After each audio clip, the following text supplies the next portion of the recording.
Hey guys, what's up? In this tutorial we're going to show you how you can limit the RAM or memory usage in the Affinity Designer on your device in 2026. So let us get started. So launch the Affinity Designer, and what you want to do, guys, is, for instance, let's say the application is taking up too much RAM from your device and is slowing everything down. This is how you can limit the usage of the RAM for this app. So what you want to do is click into Edit in the top left, navigate to Settings here. And then, guys, what you want to do is navigate to Performance on the left hand side. And here you will see these sliders or regulators to the right. So the current RAM usage limit for my device is set to this MB here, but you can of course use that slider here and move it to the left, to the right to increase or decrease it.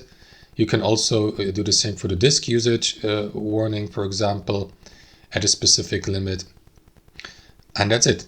So as you can see, there's no save button here. You can close these settings here, and that a new setup will be then applied. That's how it works. Thanks for watching and have a fantastic day.